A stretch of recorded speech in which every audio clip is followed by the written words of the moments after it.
The moment Tom casually swung his arm, a cold liquid started flowing down my head. It took me a moment to realize I had been doused with beer. A worthless human being. Hurry up and make dinner. Tom's words left me dumbfounded. Oh, you can't make anything decent with that body of yours, he said with a sneer. My fists trembled with anger. Say that after you see this. Huh? I showed him something I had brought from Tom's room. His face visibly contorted immediately. That is... Don't pretend you don't know, I retorted. I couldn't forgive Tom for what he had done. My name is Nancy. I'm 38 years old this year. My husband, Tom, is the same age and we were classmates in college. Though we only started dating 3 years ago. After graduation, we had completely different careers and had lost touch. At that time, I was settled in my career and was thinking about starting to look for a partner. It was then that a college friend introduced me to Tom. We often went to see movies together and talked about all sorts of things. Those times were so enjoyable that we naturally started dating. Tom, being the youngest, looked a bit younger than his age, which I found endearing. And then we got married.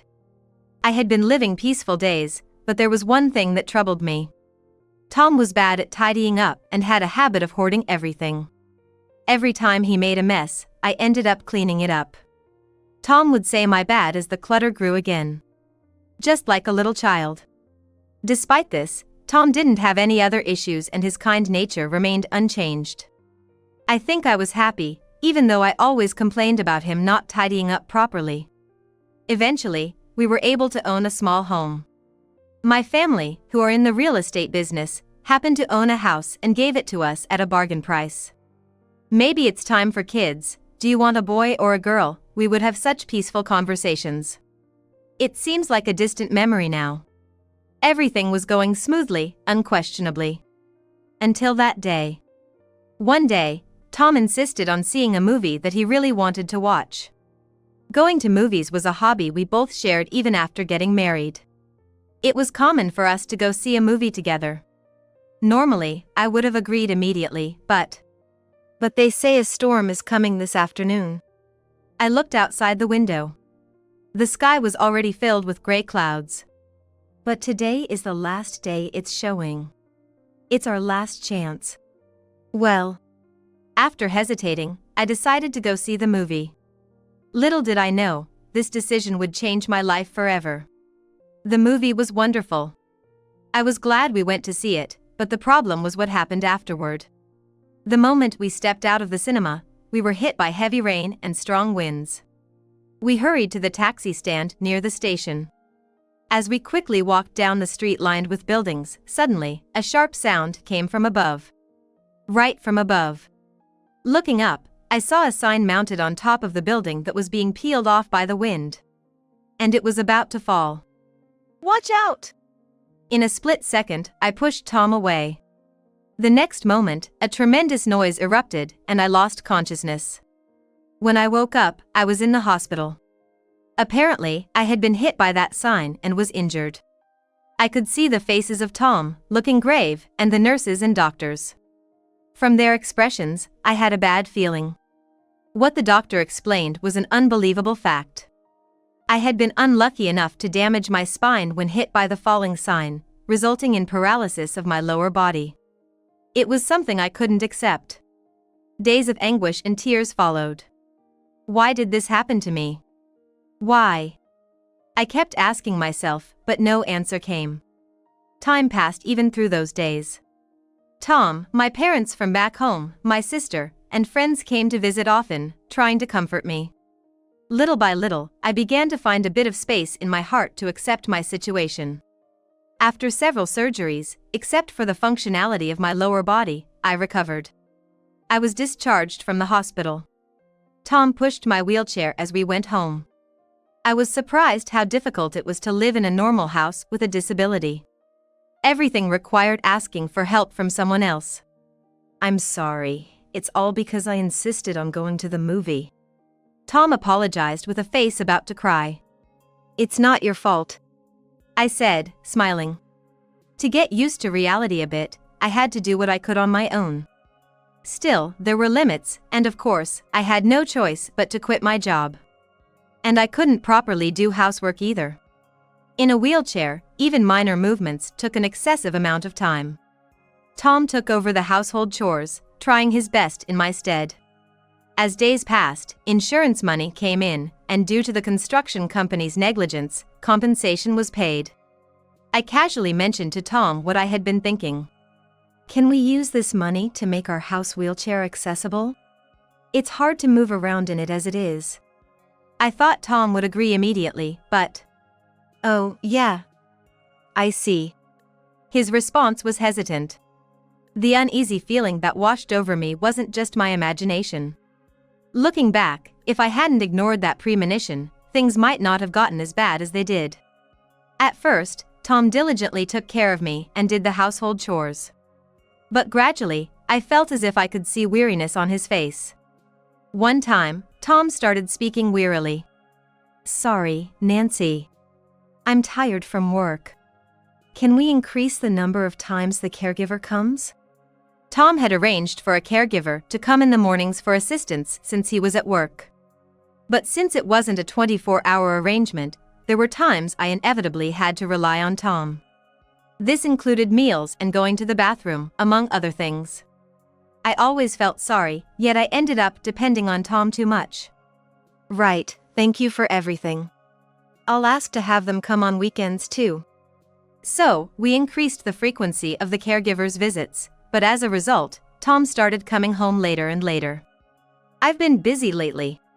I already ate dinner, so I'm good. Good night. As soon as he got home, Tom entered the bedroom, looking annoyed.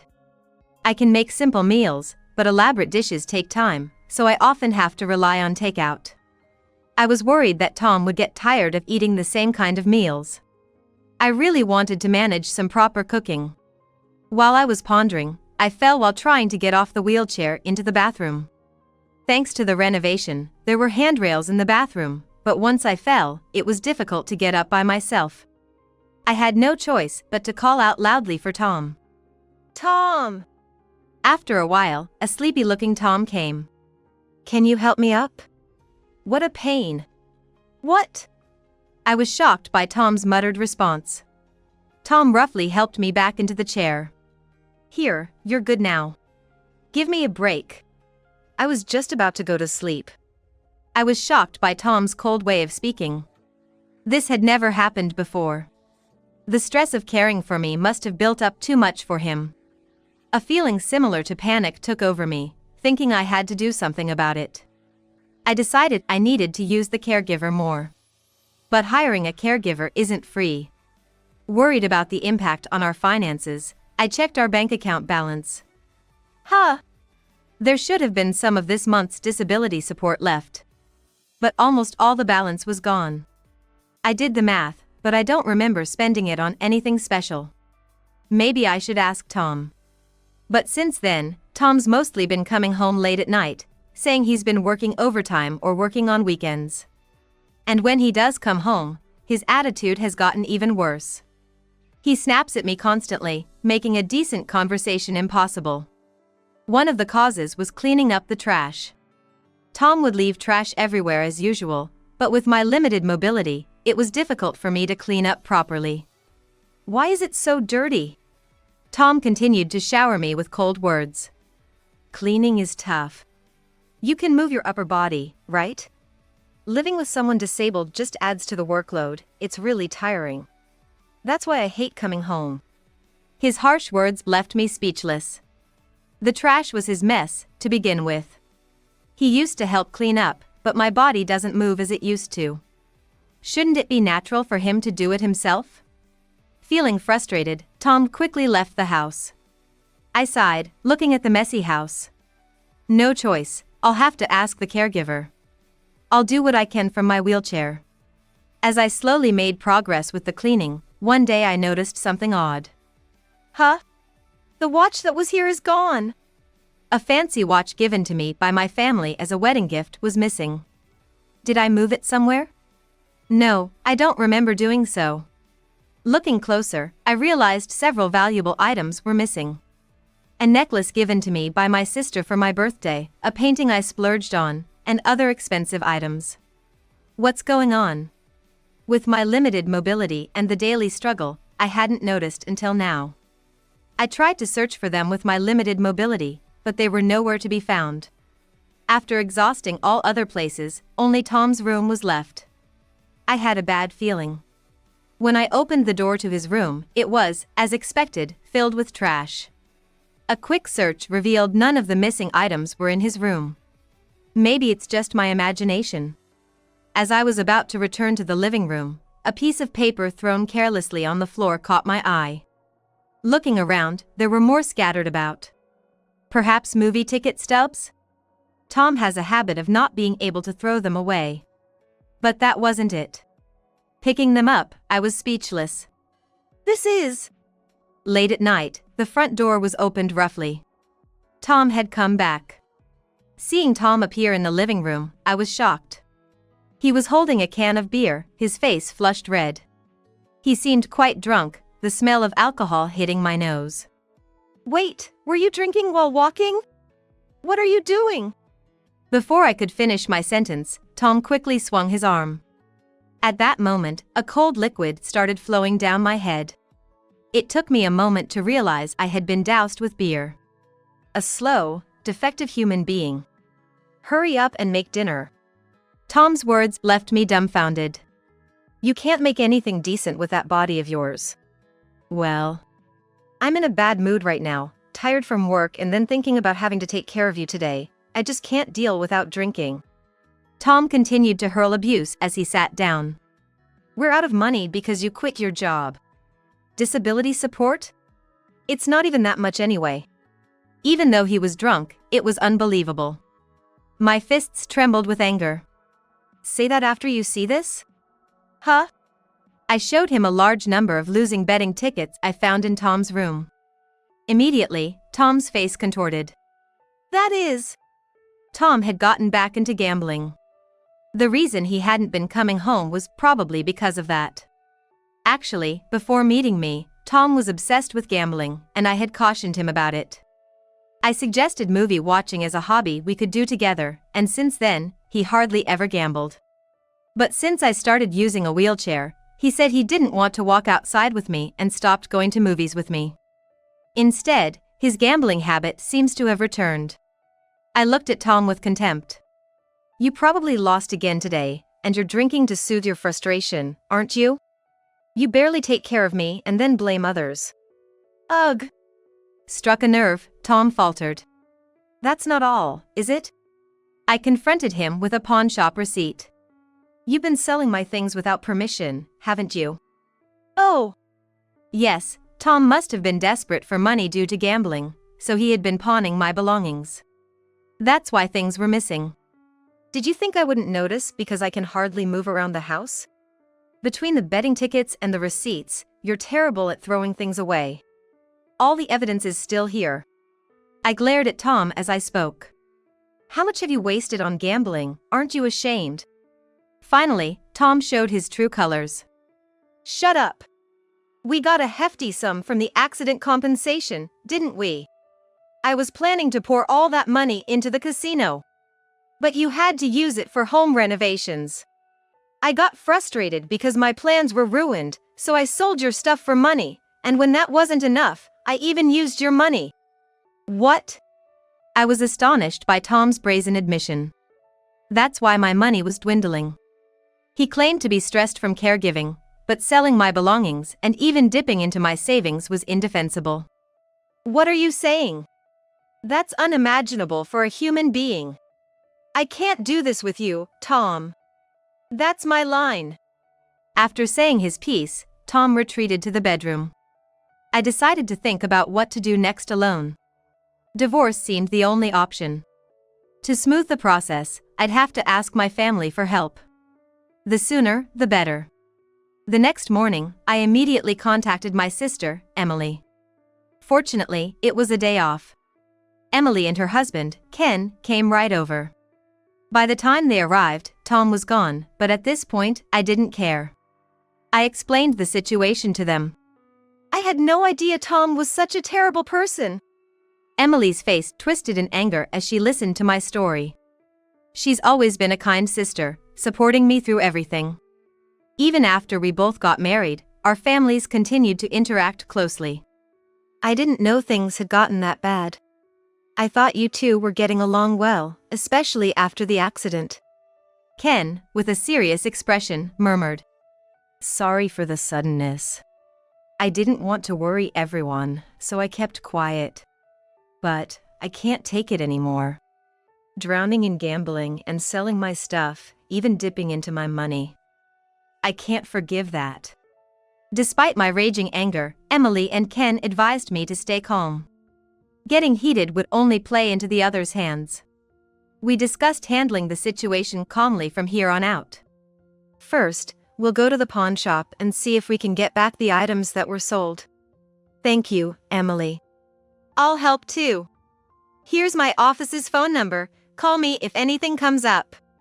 Ken said, pulling out a business card from his breast pocket. It read Ken Smith, director of the law office. Yes, Ken is a lawyer. What Tom did is inexcusable, but spousal embezzlement falls under a category that often gets exempt from criminal charges, frustratingly. So, as it stands, we can't do much. However, if the divorce talks don't progress smoothly, I can offer support. That's tough, not being able to legally reclaim the money, but we'll think of something else. Thank you, Ken. I said, grateful for their support. Having people willing to help really does change how you feel about the situation. I decided to hand over the divorce papers to Tom the next time he showed up. It takes courage to face being alone with my disability, but I refused to be belittled and have my money taken away any longer. I was anxious. But I had reliable family members and a home of my own. I have to take the first step. However, Tom had vanished since that day. Perhaps he had gone back to his parents' house. He didn't answer calls or reply to messages, making it impossible to discuss divorce. As days passed with me holding on to these unresolved feelings, Emily and Ken frequently checked on me. I insisted I was fine, but deep down, I was thankful. I managed to buy back the necklace I gave you as a present. I couldn't retrieve the other items, though. Emily said, handing me the necklace. Really? Even getting this back is a relief. I felt a wave of relief wash over me. Wearing the necklace again, I vowed in my heart. To selfishly sell precious memories for gambling is just too cruel. Tom needs to deeply reflect on his actions. One day, not long after, both Emily and Ken were visiting, discussing the stalled divorce and the possibility of taking it to court. When suddenly, Tom barged in with his parents in tow. It's been a while, Nancy. I have something to talk about. Surprisingly, he brought my in-laws with him. Though we hadn't interacted much since our wedding, Tom's parents had always doted on him. I had a bad feeling about this. Emily and Ken instinctively stood in front of me. Let's not stand around, have a seat, Tom. Emily suggested, guiding us to sit in the living room. To cut to the chase, I want a divorce and am asking for your money. What? I was taken aback by his sudden demand. Then, his mother interjected. Since your disability, Tom has been living a caregiver's life, right? So, he had no choice but to gamble for stress relief. In a way, he's been mentally suffering because of the caregiving. So, we were wondering if you could pay him. We were dumbfounded by such absurd reasoning. In reality, we were the ones who should be asking for money. I never thought Tom's parents, whom I considered to be blindly doting, could be this terrible. Truly, the apple doesn't fall far from the tree. I'm sorry, but that argument won't hold. Ken immediately intervened. Tom, with a defiant look, retorted. Ken, this is a matter between my wife and me. Can we keep outsiders out of it? I'm not an outsider. Nancy is my client. What? Oh! Tom seemed to remember then that Ken was a lawyer. Oops! His realization came too late. I had already consulted Ken about the divorce, and the retainer was paid. Ken's involvement wasn't just a familial courtesy but a professional engagement. Well, if this continues, we'll be heading to divorce mediation. Judges typically consider the standard market rates, and such unreasonable demands are unlikely to be approved. Moreover, you've unlawfully sold Nancy's belongings and misused the funds, which can be proven with receipts. You realize this looks extremely bad in the eyes of a judge, right? Ken explained calmly, leaving Tom at a loss for words. Things moved quickly from there. Tom, grumbling complaints, nevertheless signed the divorce papers. I was surprised when he started talking about money, but it turned out Tom wanted the divorce as well. Once that was decided, things moved quickly. Fine, this is what you want, right? With those parting words, Tom made to leave our house. But I had something I needed to say and stopped him. Wait, Tom. It's not just about the money. You've made so many derogatory comments about my disability. I can't just let that go. Will you take them back? Yeah, my bad. Tom threw the insincere apology my way and quickly left with his parents. Right after that, Emily opened up. Wow, his attitude is just the worst.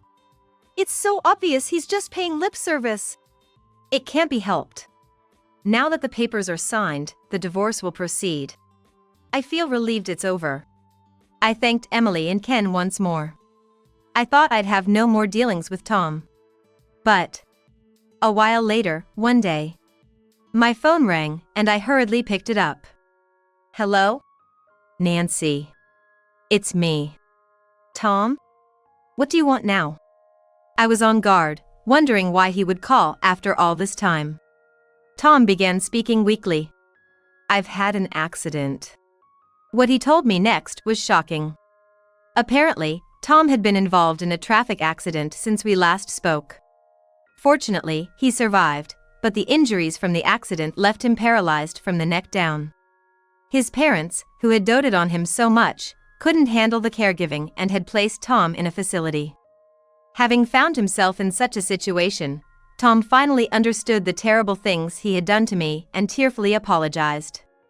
I never realized how hard it was.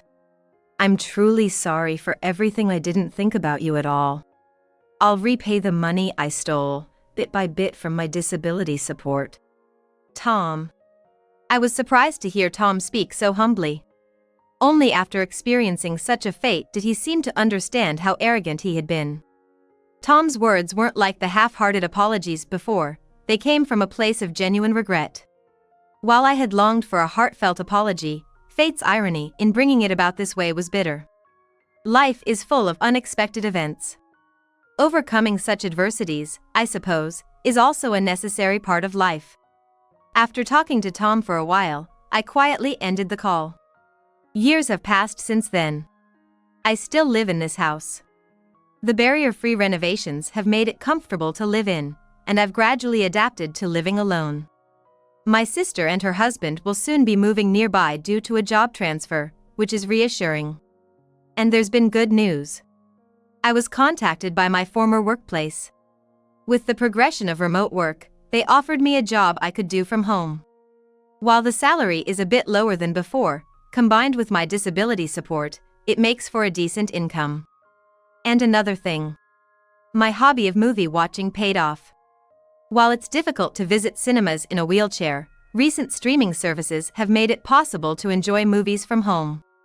I've been diligently writing reviews on my blog, which caught the attention of a publishing house, leading to a book deal. I was overjoyed.